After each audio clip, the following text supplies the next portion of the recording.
It was a chilly evening in the small town of Willow Creek, where the air smelled faintly of pine trees and freshly baked bread. Bella's Bistro, a cozy restaurant tucked away on Main Street, buzzed with activity as families, couples, and friends gathered to enjoy hearty meals and warm conversations. The dim lighting from vintage chandeliers cast soft shadows across the room, creating an inviting atmosphere for everyone who stepped inside. Among the diners that night was an elderly woman named Martha. She wasn't particularly striking, just a simple, kind-hearted soul with silver hair tied neatly into a bun and round glasses perched on her nose. Her navy blue cardigan hung loosely over her shoulders, and she carried a worn-out leather purse that had seen better days. But what set Martha apart wasn't her appearance. It was the quiet dignity she exuded despite her modest circumstances. Martha didn't dine out often. In fact, this was a rare treat, a reward she'd promised herself after months of saving, pennies from her pension. Her grandson Alex, whom she raised single-handedly after his parents passed away, had recently moved to another city for college. Though she missed him dearly, she wanted to celebrate his independence by treating herself to something special. So here she was, walking through the doors of Bella's Bistro, clutching her menu like it was a treasure map. The hostess greeted her warmly and led her to a small table by the window. From there, Martha could see raindrops sliding down the glass, panes distorting the view of the bustling street outside. It was peaceful, almost magical, and for a moment, she forgot about the world's troubles. At a nearby table sat three young adults, Sophia, Ryan, and Jake, who were regulars at the Bistro. They weren't hard to spot. Their loud laughter filled the room, drawing attention from other diners. Sophia, the ringleader of the group, wore designer clothes and heavy makeup, while Ryan sported a trendy haircut and flashy jewelry. Jake, though quieter than the others, still fit in perfectly with their carefree vibe. Together, they radiated confidence, or so they thought. As soon as they noticed Martha being seated, Sophia leaned closer to her friends and whispered, "Oh my gosh, look at her outfit. Did she borrow that from her grandma?" Her voice dripped with mockery, and Ryan snickered in response. "She probably still uses flip phones," Jake chimed in, earning more giggles from the group. Their words weren't exactly subtle. Anyone within earshot could hear them, including Martha. But instead of reacting, she simply adjusted her glasses and opened her menu. Inside, she felt a pang of hurt. She knew they were talking about her, but she refused to let their cruelty ruin her evening. After all, she reminded herself, these strangers didn't define her worth. Still, their comments grew louder and more cutting. "I bet she can't even afford half the things on this menu," Sophia said, gesturing dramatically toward Martha's table. "Look at how slowly she's reading it. Maybe she needs bifocals." Ryan laughed so hard he nearly spilled his drink. "Or maybe she's trying to figure out which coupon to use." Jake joined in, pointing at Martha's purse. "That thing looks older than she is. Does anyone even carry purses like that anymore?" Their cruel banter continued unabated, completely oblivious to the discomfort they were causing not just Martha, but also some of the other diners. A few patrons exchanged uncomfortable glances, unsure whether to intervene or stay silent. One couple seated near Martha shook their heads disapprovingly, while a waitress passing by shot the trio a sharp look before moving on. Meanwhile, Martha tried to focus on the positives. She scanned the menu carefully, eventually deciding on a plate of creamy mushroom pasta, a dish she'd always wanted to try but never allowed herself to indulge in. When the waiter approached her table, she placed her order with a polite smile, ignoring the snickers coming from the neighboring table. "You okay, ma'am?" the waiter asked gently, sensing her unease. Martha nodded, her expression calm but tinged with sadness. "I'm fine, thank you," she replied softly. "Just enjoying my dinner." The waiter gave her a sympathetic nod before heading back to the kitchen. He made a mental note to keep an eye on the rude trio, knowing full well that people like them often created unnecessary drama wherever they went. Back at their table, Sophia, Ryan, and Jake showed no signs of stopping. They seemed to thrive on tearing others down, feeding off each other's insults like vultures circling prey. What they didn't realize, however, was that karma has a way of catching up with those who revel in cruelty. And tonight, at Bella's Bistro, their actions would come back to haunt them in ways they couldn't possibly imagine. For now, though, Martha remained the picture of patience and grace. She sipped her water slowly, gazing out the rain-speckled window as if nothing could disturb her peace. Little did anyone know, her quiet strength would soon become the centerpiece of a story that would be talked about for years to come. The restaurant buzzed with activity as servers weaved between tables, balancing trays laden with steaming dishes. The aroma of garlic bread and roasted chicken filled the air, mingling with the soft hum of conversation. For most diners, it was shaping up to be a pleasant evening. But for Sophia, Ryan, and Jake, things were about to take a turn for the worse, though they had no idea their actions earlier would set off a chain reaction of misfortune. Martha's meal arrived first, a steaming plate of creamy mushroom pasta sprinkled with fresh herbs. She thanked the waiter with a warm smile before picking up her fork. As she began eating, her movements were slow but deliberate, savoring every bite.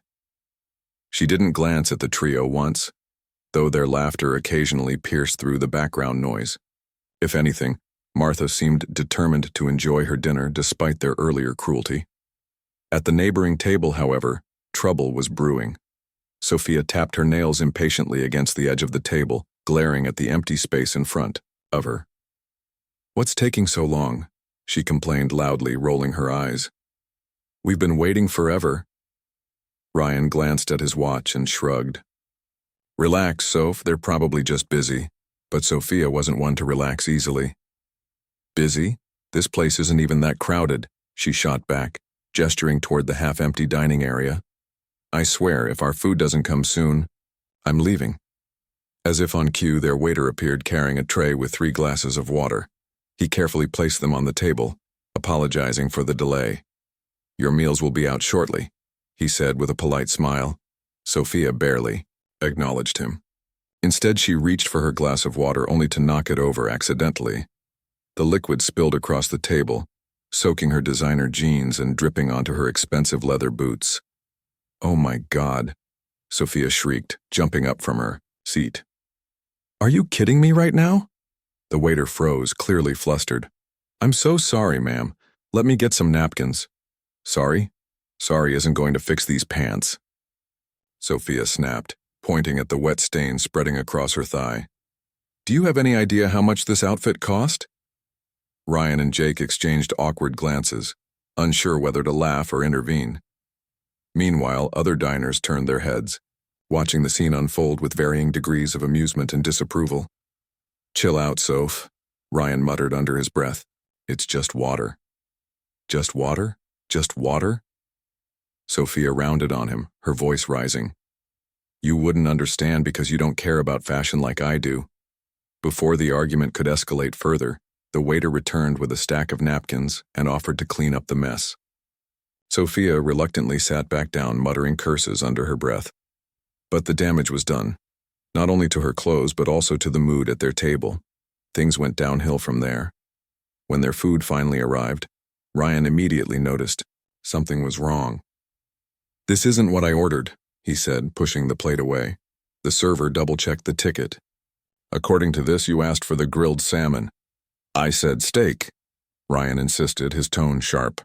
"How hard is it to get an order right?" "I'll check with the kitchen," the waiter replied apologetically, taking the plate away. Jake leaned back in his chair, smirking. "Looks like someone's having a bad night," he teased. Ryan shot him a glare. "Shut up, man. It's not funny." A few minutes later, the waiter returned with another plate. "Here's your steak, sir." "I apologize again for the mix-up." Ryan inspected it suspiciously. "This looks weird. Is this even medium rare?" "It's practically raw." By now, the entire table was exasperated. Sophia's ruined jeans, Ryan's botched orders, and Jake's growing irritation created a toxic atmosphere. Even the waitress, who had initially tried to stay cheerful, seemed frazzled by the trio's constant complaints. Determined to salvage the situation, Jake decided to try a different approach. He flashed his best smile at the next server who approached their table. "Hey there," he said smoothly. "Can I trouble you for a refill?" And maybe a little dessert menu while you're at it? The server nodded politely. Of course, I'll be right back. But when she returned with the drink and menu, Jake's charm offensive fell flat. She handed him the items without making eye contact, clearly unimpressed by his attempts to flirt. Embarrassed, Jake slouched in his chair, avoiding his friends' amused stares. Through all of this, Martha remained blissfully unaware, or perhaps deliberately indifferent to the chaos unfolding around her. She continued eating her pasta, occasionally pausing to sip her water or glance out the rain-streaked window. Her calm demeanor stood in stark contrast to the escalating tension at the neighboring table. Finally, unable to contain her frustration any longer, Sophia let out an exaggerated sigh. You know what? I think we're cursed because of her, she muttered, jerking her thumb toward Martha. Ryan raised an eyebrow. Cursed? What are you talking about? Her, Sophia repeated, lowering her voice conspiratorially. That grandma. Ever since she walked in here, everything's gone wrong for us. First my jeans, then your messed up order, and now Jake looking like a fool. Coincidence? I don't think so. Jake chuckled nervously. Come on, Soph. You can't seriously believe that. Why not? Sophia challenged. Haven't you noticed how weird everything feels tonight? Like maybe she's some kind of witch or something. Ryan rolled his eyes. Yeah, sure. A witch. That makes total sense. Despite his sarcasm, there was a flicker of unease in his expression. After all, it was strange how many things had gone wrong in such a short amount of time. Was it possible that karma, or something else entirely, was at play? While the trio debated among themselves, Martha finished her meal and signaled for the bill. She left a generous tip for the staff, grateful for their kindness despite the rude behavior of certain patrons. As she stood up to leave, she paused briefly to glance at the arguing group. There was no malice in her gaze, only a faint hint of satisfaction, as if she knew exactly what they deserved. And unbeknownst to everyone in the restaurant, the worst was yet to come. This extended version builds suspense and highlights the irony of the trio's misfortunes. Let me know if you'd like adjustments or additions. The tension at Sophia, Ryan, and Jake's table had reached its boiling point. Their frustration with the restaurant and each other was palpable, spilling over into sharp words and irritated glances. But what none of them realized was that their evening was about to take a dramatic and unexpected turn. Martha had already paid her bill and was preparing to leave when the first sign of trouble occurred. A loud creak echoed through the restaurant, followed by a metallic groan that made everyone freeze mid-conversation. Heads turned upward toward the ceiling, where one of the vintage chandeliers swayed precariously above the trio's table. For a split second, time seemed to stand still. Then, with a deafening crash, the heavy fixture broke free from its mounting and plummeted downward. The impact was instantaneous and chaotic. Glass shards exploded in all directions, scattering across the floor like glittering confetti.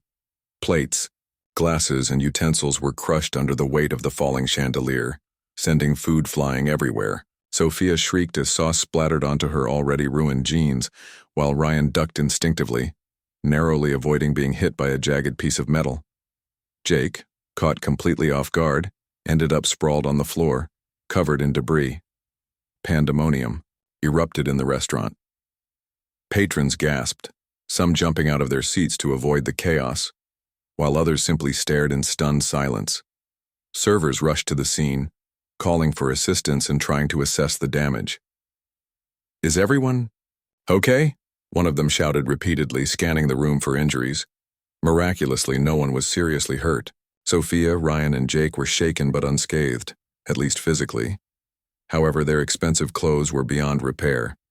Sauce clung to Sophia's designer blouse, bits of pasta stuck to Ryan's hair, and Jake's jacket bore scorch marks from the hot soup that had spilled during the crash. They looked utterly ridiculous, like characters in a slapstick comedy gone wrong. Meanwhile, Martha stood calmly near the exit, observing the scene with an unreadable expression. She hadn't moved an inch when the chandelier fell, nor did she appear startled by the commotion. Instead, she watched silently as staff members scrambled to clean up the mess and check on the affected diners. Her presence felt almost eerie, as though she were somehow detached from the chaos unfolding around her. As the initial shock wore off, Sophia began venting her anger. "This is absolutely unacceptable," she yelled, pointing accusingly at the manager who had hurried over to address the situation. "You call this a restaurant? This place is a death trap," Ryan chimed in, brushing crumbs off his shirt. "Yeah, and we're not paying for this disaster. You owe us a refund," Jake, still sitting on the floor, added weakly, "and maybe therapy too." The manager, a middle-aged man with thinning hair and a weary smile, held up his hands in a gesture of peace. "Please let me assure you that your safety is our top priority. We'll cover the cost of dry cleaning your clothes and comp your meals tonight. But I must remind you that you've already eaten most of your food." Sophia crossed her arms defiantly. "That's not good enough. We deserve more than just a free meal after what happened here." Ryan nodded in agreement. "Yeah, and someone needs to explain how a chandelier just falls out of nowhere. What if someone got hurt?" The manager sighed deeply, clearly accustomed to dealing with difficult customers. "I understand your concerns, and I promise we'll investigate this thoroughly. In the meantime, please allow us to make amends." But the trio wasn't satisfied. Grumbling under their breath, they refused to budge until they received further compensation. Their stubbornness only prolonged the ordeal, drawing more attention from other diners. Some people whispered sympathetically about the unfortunate accident, while others exchanged knowing looks, recalling the trio's earlier behavior. Amidst the drama, Martha quietly slipped out of the restaurant unnoticed. As she stepped outside, the cool night air greeted her, carrying the faint scent of rain-soaked pavement. She paused briefly under the awning, glancing back at the restaurant windows where shadows moved frantically inside. A faint smile played on her lips, not one of malice but rather of quiet satisfaction. It wasn't long before karma struck again. Sophia, Ryan, and Jake eventually stormed out of Bella's Bistro, still fuming over the incident. They headed straight for the parking lot, eager to put the disastrous evening behind them.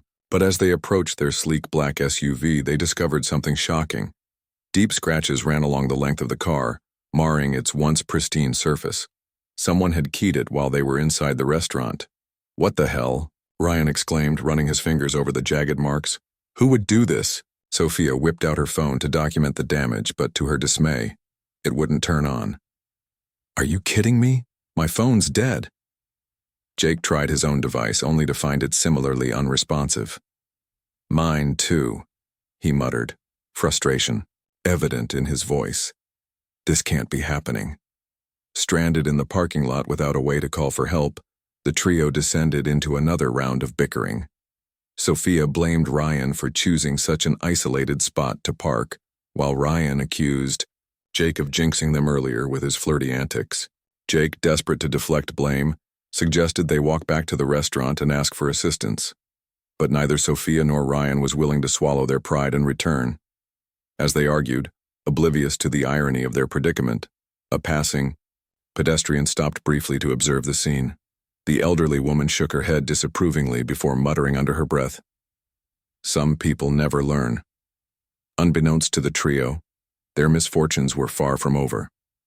Karma, it seemed, had decided to teach them a lesson they wouldn't soon forget. And somewhere in the distance, Martha walked steadily down the street, her figure illuminated briefly by the glow of a street lamp before disappearing into the shadows. This extended version ramps up the tension and delivers satisfying twists, keeping readers engaged while highlighting the consequences of the trio's actions. Let me know if you'd like further refinements. The night air was chilly, and the dim glow of streetlights cast long shadows across the parking lot. Sophia, Ryan, and Jake stood beside their vandalized SUV, their frustration boiling over into a heated argument.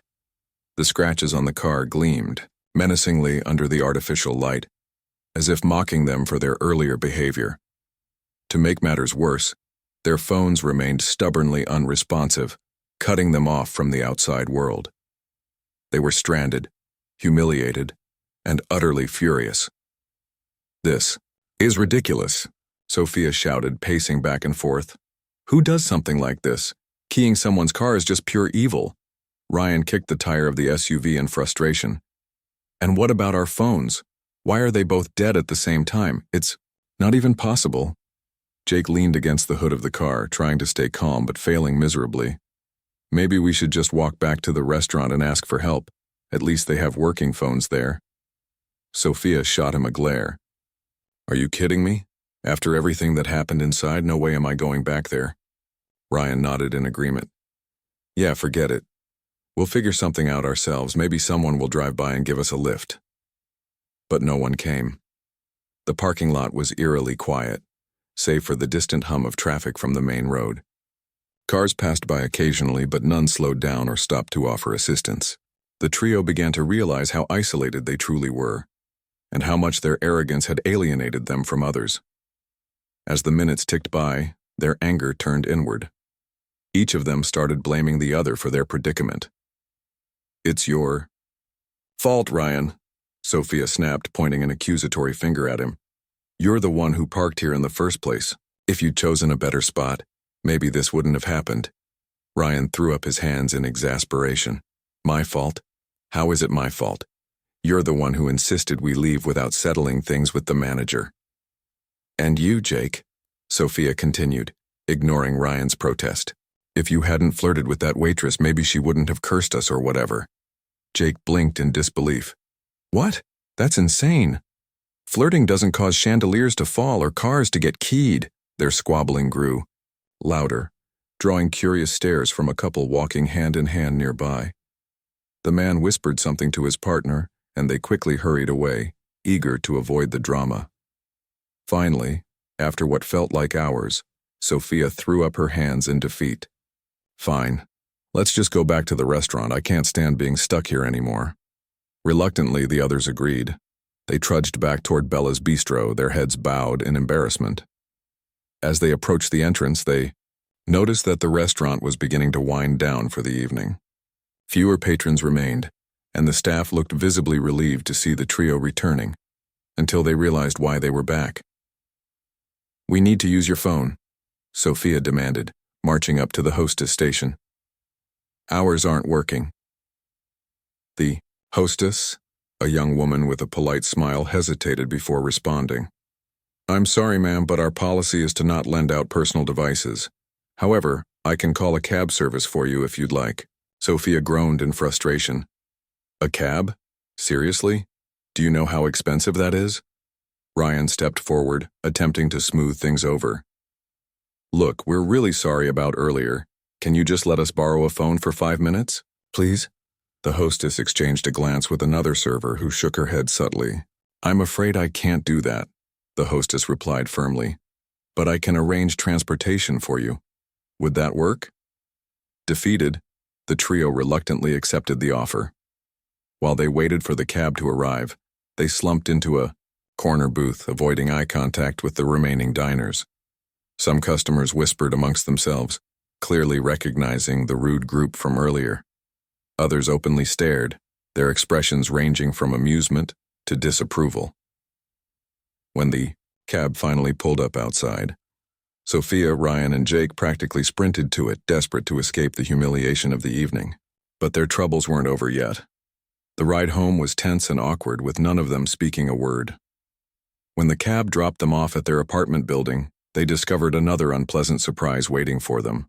Their front door lock had been tampered with.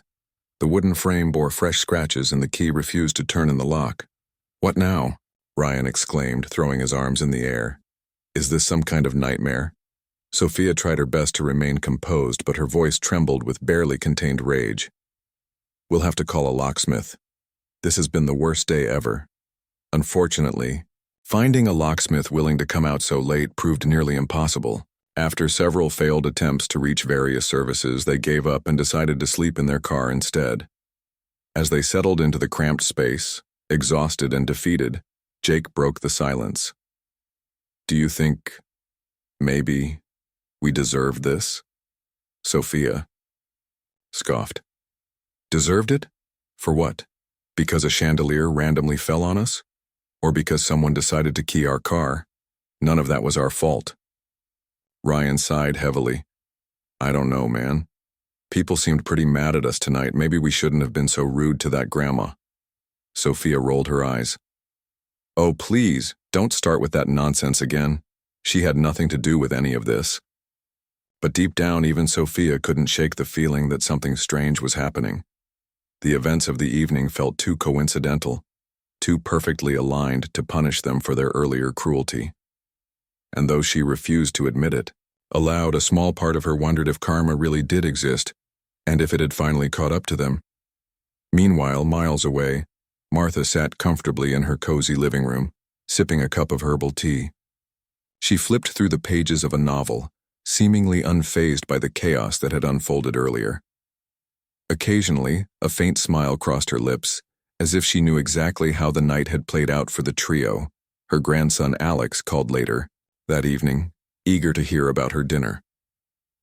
"How was your night, Grandma?" he asked cheerfully. Martha chuckled softly. "It was interesting, to say the least. But I had a lovely meal, and that's all that matters." Alex laughed. "That's good to hear. Did anything exciting happen?" "Not really," Martha replied, her tone light and nonchalant. "Just another ordinary evening." And with that, she ended the call, leaving Alex none the wiser about the extraordinary chain of events that had unfolded at Bella's Bistro. For Martha, life went on as usual. She spent the rest of the week tending to her garden, volunteering at the local library, and baking cookies for her neighbors. Her kindness rippled outward, touching everyone she encountered. As for Sophia, Ryan, and Jake, their lives took a darker turn. News of the chaotic evening spread quickly around town, thanks to social media posts and gossip among regulars at Bella's Bistro. Photos of their ruined clothes and scratched cars surfaced online, accompanied by captions mocking their entitled attitudes. Friends and acquaintances began distancing themselves from the trio, unwilling to associate with people who treated others so poorly. Their reputations suffered irreparable damage, and soon they found themselves avoiding public places altogether. What started as a harmless joke at an elderly woman's expense had spiraled into a series of humiliating misfortunes that left them questioning every decision they made that fateful night. Karma, it seemed, had delivered its message loud and clear. Kindness always triumphs, while cruelty comes with consequences. This extended version builds suspense and delivers satisfying payoffs, emphasizing the theme of karma and its impact on the characters. Let me know if you'd like further adjustments. The days following the chaotic evening at Bella's Bistro were anything but ordinary for Sophia, Ryan, and Jake. Their lives had been turned upside down in ways they never could have anticipated. The fallout from their actions and the mysterious string of misfortunes spread far beyond the confines of the restaurant, becoming the talk of Willow Creek. Social media played a major role in amplifying their humiliation. Photos of their ruined clothes, the scratched SUV, and even screenshots of their angry complaints to the restaurant manager went viral within hours. Local blogs picked up the story, dubbing it Karma Night, and speculating about the trio's behavior leading up to the incident. One post included a quote from an anonymous diner who claimed to have overheard Sophia mocking Martha earlier that night. Comments flooded in, ranging from outright mockery to moral lectures. Some users praised Martha for her quiet dignity, calling her a symbol of grace under pressure. Others condemned Sophia, Ryan, and Jake for their arrogance and lack of empathy. A particularly popular comment read, "Maybe they should have thought twice before laughing at someone less fortunate." Karma doesn't miss. For Sophia, Ryan, and Jake, the backlash was overwhelming. Friends stopped returning their calls, co-workers avoided making eye contact, and strangers openly glared at them when they ventured out in public. Even their favorite coffee shop baristas seemed colder than usual, refusing to engage in small talk or offer discounts. It was as though the entire town had turned against them overnight. Sophia tried to brush off the criticism, insisting that people were blowing things out of proportion. "It's just a stupid meme," she told Ryan one afternoon, scrolling through her phone with a scowl.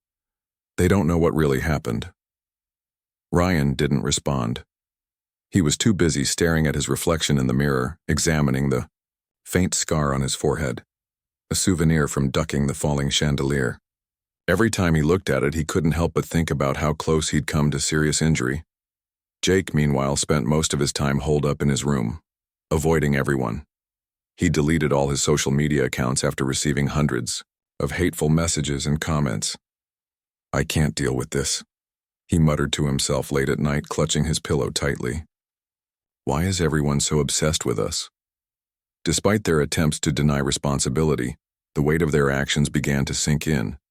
They couldn't escape the fact that their cruel words and entitled attitudes had set off a chain reaction of events that spiraled completely out of control. Whether it was karma, coincidence, or something else entirely, the lesson was clear: treating others poorly has consequences. Martha's quiet triumph. While the trio struggled to rebuild their shattered reputations, Martha continued living her life with the same quiet grace that had always defined her. She remained blissfully unaware, or perhaps deliberately indifferent, to the online frenzy surrounding the restaurant incident. Her focus stayed firmly on spreading kindness wherever she went.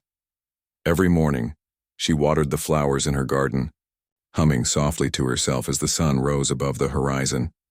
She baked cookies for her neighbors, volunteered at the library, and visited elderly friends who appreciated her company.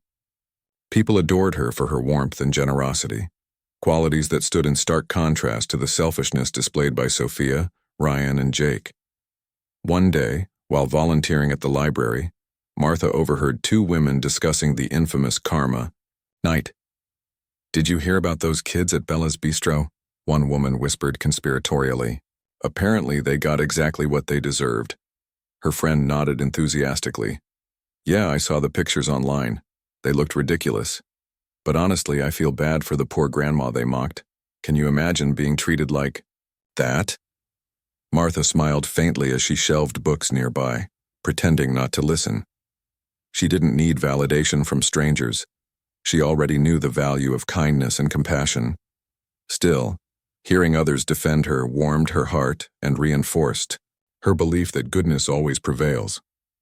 Later that week, her grandson Alex returned home for a weekend visit. Over dinner, he mentioned hearing rumors about the incident at Bella's Bistro.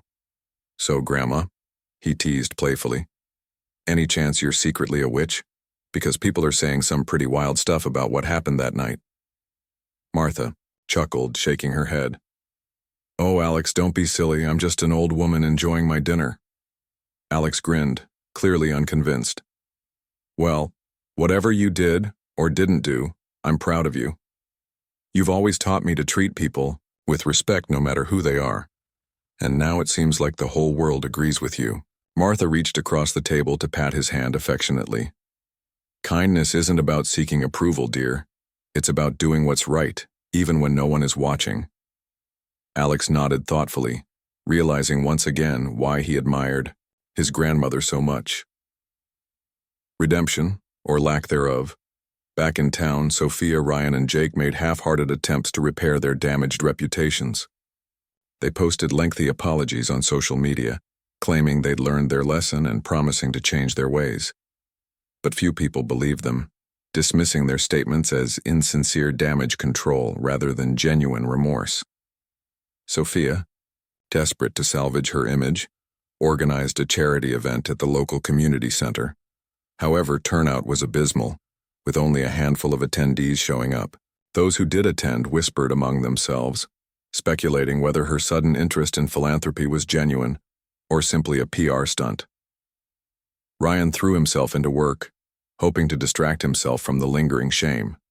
But even there, his colleagues treated him differently, subtly excluding him from group activities and projects. It was as though his reputation had followed him everywhere, tainting every aspect of his life.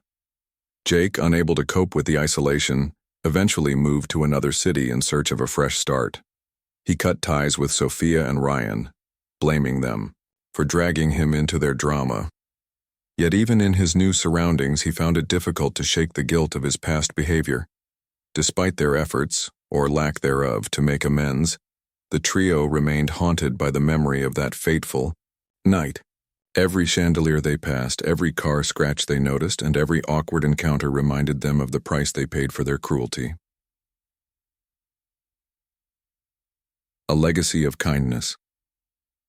Months later, the story of Karma Night became a local legend, retold countless times at family gatherings, school assemblies, and community events. Parents used it as a cautionary tale to teach their children the importance of kindness and humility. Teachers incorporated it into lessons about empathy and respect, encouraging students to consider how their actions affect others. Martha, however, remained humble about her role in the saga. When asked about the incident, she simply smiled and said, "I hope people remember that we're all human beings deserving of respect. No matter our circumstances, we should strive to lift each other up instead of tearing each other down." Her words resonated deeply with those who heard them, inspiring many to reflect on their own behavior and relationships. In a world often dominated by negativity and division, Martha's quiet strength served as a reminder that goodness always triumphs in the end. As for Sophia, Ryan, and Jake, their legacy was far less admirable. Though they eventually faded from the spotlight, their names remained synonymous with arrogance and entitlement in the minds of Willow Creek residents. Some hoped they would genuinely learn from their mistakes, while others dismissed them as lost causes unworthy of redemption. In the end, the story of Karma Night wasn't just about revenge or justice, it was about choices. The choice to mock or uplift, to hurt or heal, to sow discord or spread kindness. And as Martha demonstrated through her actions, the simplest acts of compassion can leave the most lasting impact. This final part wraps up the narrative with satisfying conclusions for all characters, emphasizing the themes of karma, kindness, and personal growth. Let me know if you'd like further edits.